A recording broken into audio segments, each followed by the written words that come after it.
negative self-talk really hinders my progress because I can be having a wonderful day and something will trigger something. Like it can be something simple, like, I don't know, someone can make some comment about somebody being incarcerated that rubs me the wrong way, and it'll just send me down this spiral and I'll get Mm, angry. And that's a huge roadblock for me, is that negative self-talk. Like, oh, well, look, they said mm, that this person isn't a good person. So neither are you, because how are you any different? oh, yeah. And things like that. A lot of confidence issues, and also telling people that I'm a felon. Like, I've gotten a lot better with it Mm. as of late, but going into like getting a job like that, Mm, checking that box, yes, I am this, has always been a trigger for me and a roadblock, because mm, it kept me from stepping out of my comfort zone to get jobs that I knew I was good enough to get. And it's also made it so I couldn't get certain jobs.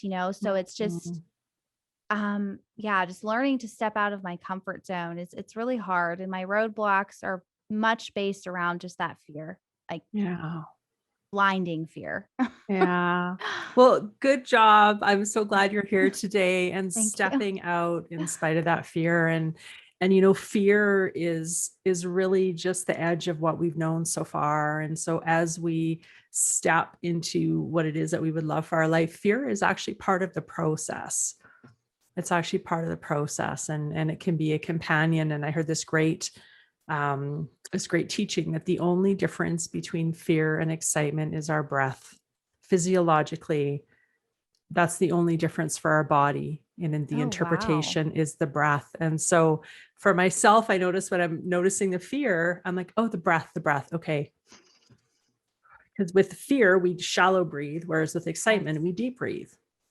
That's Yeah. interesting. Right? Wow, I never heard I that one know. before. I know. Yeah, I know. I'm like, I am going to use this. Yeah, that's brilliant. I like that a Yeah. lot. Yeah. And I love that you mentioned forgiveness as well. Forgiveness, right? And for Yes. all of us knowing that we at any point in our life, we're showing up the best way that we can from our current state of awareness and skill.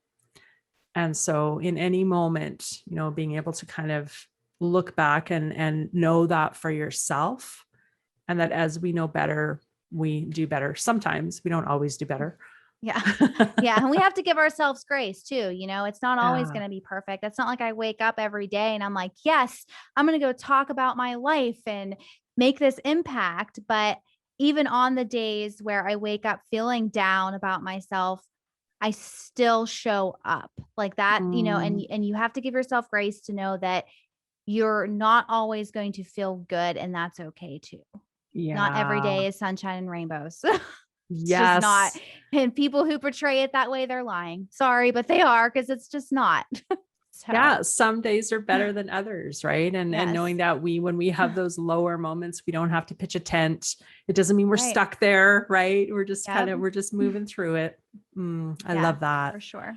I love that. So what do you think has been or have been the most important things for you in really coming to that point where you're realizing that you are the woman who is creating her own life? So coming from looking to other people for approval, looking, for other people for your sense of self and meaning, and being really worried about, what they thought that you wanted from you, to really coming to, okay, what does Amanda want for Amanda? What have been the most important things for you? Um, hmm, a tricky one. I would say for me, it would be just so when I start, oh, okay, I know how to answer this now. So when I started my journey of self-discovery, essentially, it was seeing that I'm showing up as me, but the people who I want in my life are still here. The people who Mm, love me, they're still here, and I can be me. mm, I don't have to be a chameleon, as I like to call it, to everyone yeah. around me. I can be me. And that validated me. Like, it's not like I went out and asked people, "Hey, do you still like me?" Even though now I have like my own values and boundaries, but I did it. I did it. I chose my Mm, values and boundaries. And by sticking to those, I created a support system of people mm, they're all across the world. But, my husband, like, he's still here next to me because he believes in me. And I think it's, for me, it was imperative for me to learn that because I was always so concerned with people. It was always people. Mm, And I needed all these people all the time. I felt like I had to have like countless friends. I remember when I was younger looking at my phone contacts and thinking, oh, I only have 10 people on my phone. I'm a loser. And now mm, I literally have, I think I talked to my husband and that's okay. So it was really learning that it's okay to be me and that the mm, people who truly love me will be there no matter what version of me I am. mm, So that was really mhm, important to me in my growth was just realizing that I don't need thousands and thousands and thousands of so-called friends to be whole. I only need me and mm. my values and what I believe in, and then all the other stuff just falls into place. Yeah. And truly what I experience and see too is that as we step forward more fully in who we truly are, then the right people, right? Yes. The right people find us. We find our people. We find our Yes. people. Yeah, and Yeah. it's beautiful. Like I never thought in a million years that I would have people in New Zealand, South Africa, all across I'm in the US. So all across the US, Canada, like everywhere.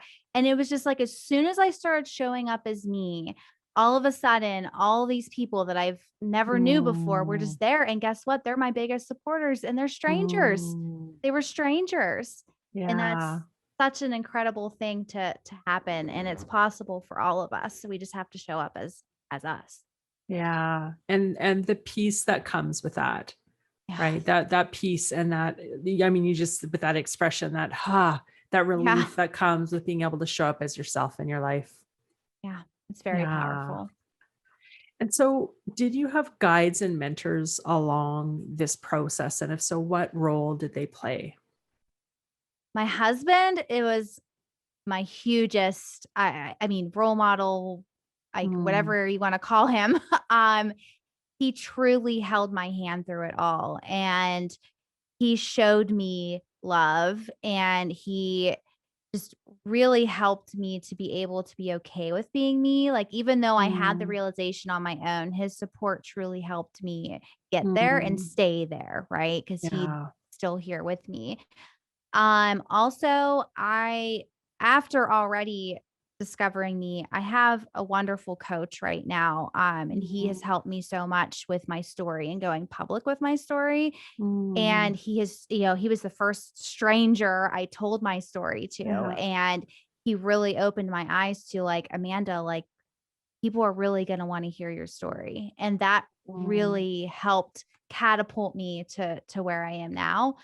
Um, and I think that's it. Like my husband's been my Yeah. constant. Yeah. Well, So, and so, so powerful to have that person who believes in you, who mhm. holds that bigger believing for you when you're having maybe a hard time doing yourself. And, if it's your spouse or partner or friends or a coach or a counselor, whoever that is, but that as you're kind of stepping into this newness of becoming Amanda, that here's this person who is reminding you, like, yes, you are worth this. You've got this. You are lovable. You are worthy. You can do it. Yeah, for sure. And then what I just thought of this as you were talking, there's this infinite possibilities. His name's Mike Dooley. And Love his stuff. oh my gosh, like he is what opened my door to the universe and how Yeah. to thoughts become things, right? And I'm like, what does he Mm, mean by that? And that was a huge part. I can't believe I forgot to mention this, but that was a huge part of me growing into who I am now because I started to read his notes from the universe and started mhm. to tap into his teachings and how I could also manifest the life I imagine having. So that was a huge part of it too. No, I don't know him personally. I wish, but um, he was a huge Put part of it in it. your vision. Put it in your Yes. vision. Yeah, I've been receiving the notes from the universe for gosh, close to 20 years now. Oh, And wow. just yeah, every time I'm like, Mm, wow, wow, right? yeah, they're so awesome.